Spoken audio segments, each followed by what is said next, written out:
You know things are going well. You know he has to be in a fantastic mood when Jerry Jones tells Peyton, let's start this thing a little bit early today here on Sean, RJ, and Bobby. Your home of America's team is 105.3 The Fan. Good morning, Jerry Jones. How are you?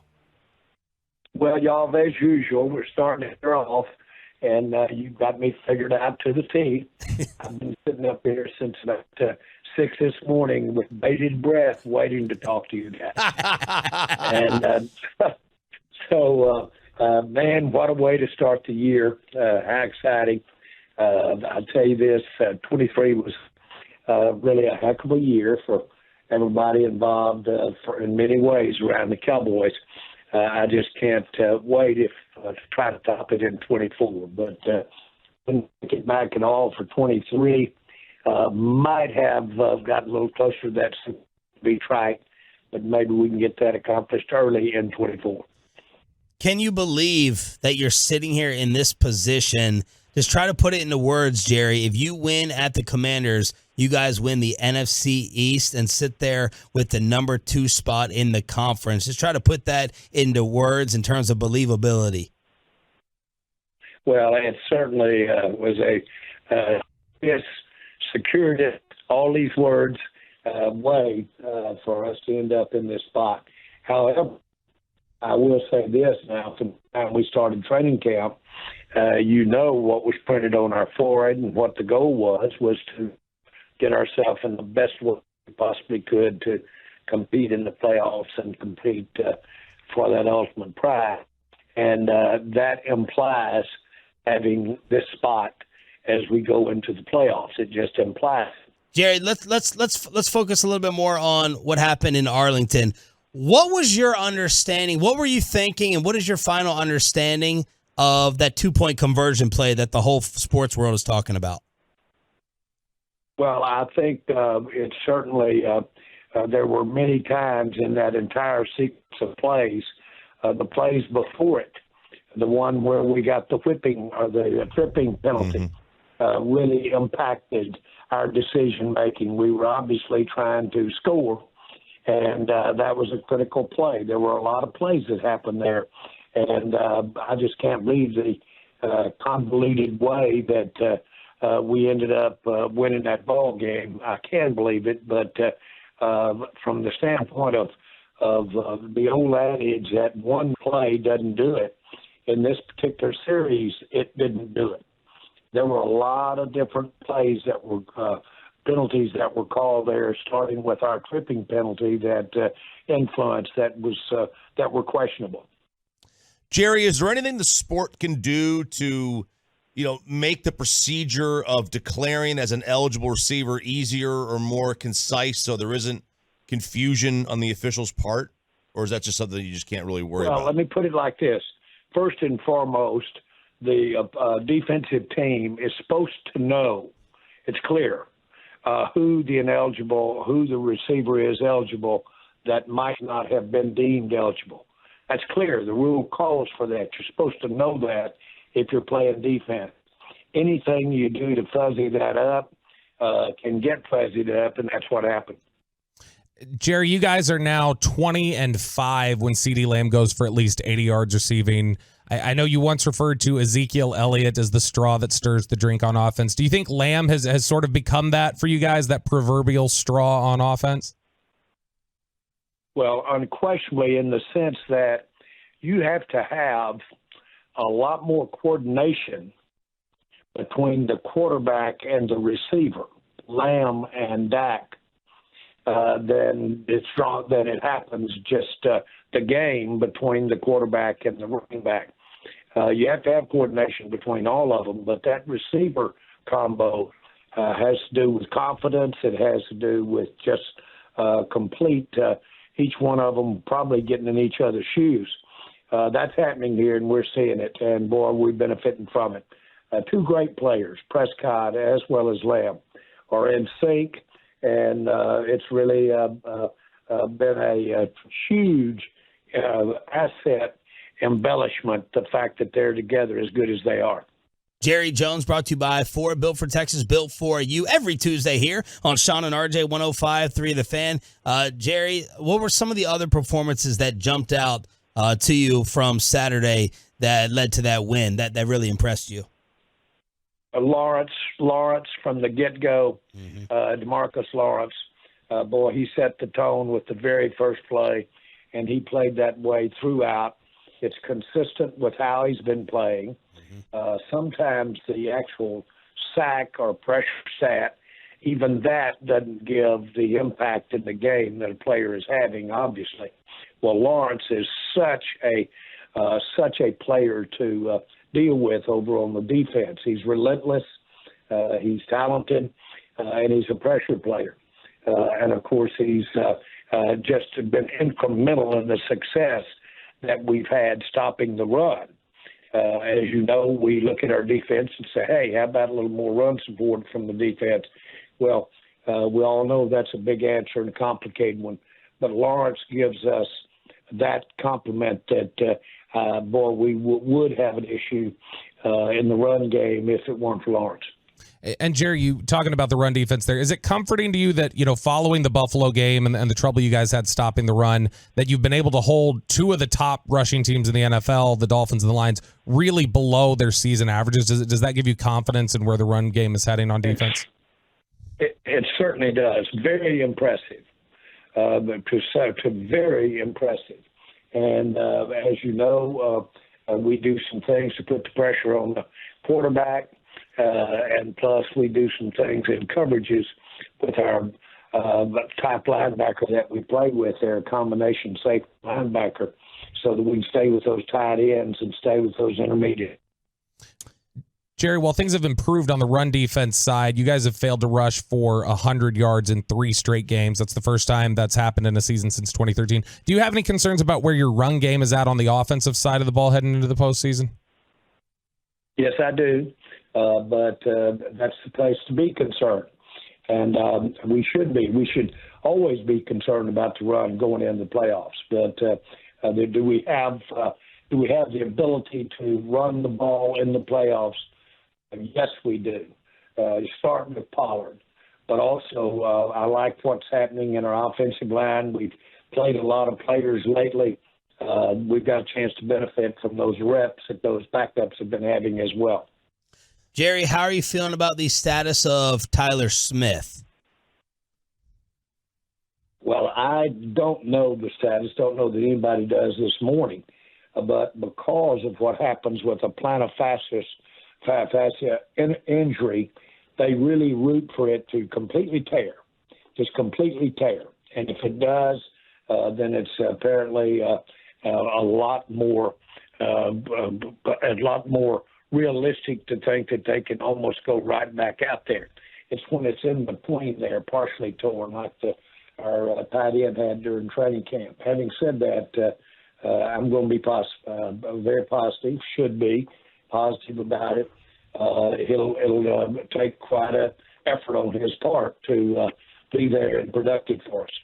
Any chance you guys have, I know you're always looking, but any extra scouring out there on the market for some O-line help given Tyler's status? You can imagine that's probably the most sought after asset anywhere this time of year in the NFL is to find a productive offensive lineman. They're rare, to say the least. They're rare availabilities, even almost impossible. But we certainly are at all times pounding it to try to improve it. This may be better for us, but I'm really looking at the depth that we've been able to play over these last few games. That was a good outing by Bass in there. Chuma will be called on to help us out a lot here, but I don't in any way want to dismiss that Tyler could be out there as early as this week. We'll see how it goes, but it really has to do with dealing with pain. Jerry Jones joins us here at 105. The injury itself is doable. The injury itself is doable to play on. Very good. Jerry Jones joins us here at 105 through the Fan. All right, I want to take you through this end-of-game scenario. Your last possession. This has been talked about a lot over the weekend. 2-minute warning. You come out. There's a pass on 1st and 25. This is after the tripping penalty. Complete to Lamb. Detroit takes a timeout. It's their second of 3. The next pass at 2nd and 14 was a deep pass to Cooks. Did you have a problem with passing in that situation, not running the ball, forcing Detroit to use their final timeout and burning another 40 seconds plus off the clock? Well, the pass was designed, or the thought process was to go to a more of a flatter pass, not to the end zone, and that with has a high percentage completion ratio. The issue is whether you just totally put your mind on the clock and try to knock 40 seconds off that clock. That's speculative in and of itself. But Mike wanted to go for the win. The penalty, of course, that we got for tripping, which was really questionable. But the point is, we got that penalty for tripping. That kind of really frustrated, if you will, the situation. Having said that, the touchdown, of course, does it. Field goal we got. But more importantly, we didn't get the time off the clock. Hindsight, I'd like to have the time off the clock. Jerry, we have to talk about the special moment at halftime. Could you just recap for us what it was like to have Jimmy Johnson go into that Ring of Honor? Well, I think that you saw it in the eyes of all the players of the time, and frankly, I was really, if you will, impressed or taken back really by the enthusiasm of the other Hall of Fame members, the Staubach, the Bob Lillies, the Tony Dorsetts. So it was a great time. More importantly, the right thing happened in terms of him being in the Ring of Honor. The rule is one, simply, it's not just about the coaching or the playing. It's about who has really made a major contribution to the Cowboy franchise. That's the way it was handed off to me by Tex Schramm, who invented the Ring of Honor, and I hold to that. I know that over the years, just by the nature of our relationship, the success we had, the way our time together ended as far as him being coach of the Cowboys, it became even more interesting, or if you will, a little more controversial. But none of that, in my mind, stood in the way of. He was always going in the Ring of Honor. He had 2 great Super Bowl wins as coach. He had a great 5 years here with the Cowboys. Our time together changed my life. I know from talking with him personally, it changed his. It was a great day for both of us. Jerry, we obviously talked about the Tyler Smith injury. Are you any closer to getting Jonathan Hankins back on the field? And in general, how is your team's health heading into this game against Washington? I think there's a real good chance, and this is really mirrored mainly not by how he checks out today, but the plan was for him to have a shot this game. Now, we didn't know we were going to be but we knew we were going to play Washington, but we didn't know the stakes that were going to be here, assuming, though, that at all hands on deck at all times. So I hope Hankins will be back in there. But Smith played pretty good, and so that we need him to continue to increase the level of effectiveness, Mozzie Smith, but it'd be good to have Hankins back. Jerry, I wanted to get your thoughts on the David Tepper situation. He appeared to throw a drink on a fan in their game against Jacksonville this weekend. What are your thoughts on that? Do you expect the league to take any action against the owner? Well, I wouldn't have a thought on that because it does involve the league and David Tepper. I know that from this standpoint, I know him well. He's he's a credit to the NFL. And I do know that, boy, when you're not winning, and I can say firsthand how tough that can be, and it's pretty tough when you're on the road too. So, but the bottom line is you're dealing with a very, very high quality, extraordinarily high quality individual, and you're dealing with somebody that has put it all on the line. He didn't back away. He has got the whole show down there on his shoulders, and so nobody has the incentive to do it righter for the Carolina Panthers than David Tepper.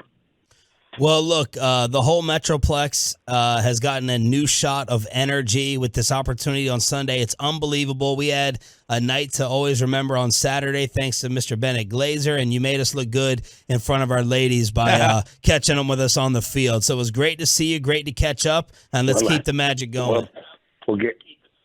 Well, guys, I'm not getting off yet because you brought up a great subject for me, David Tepper.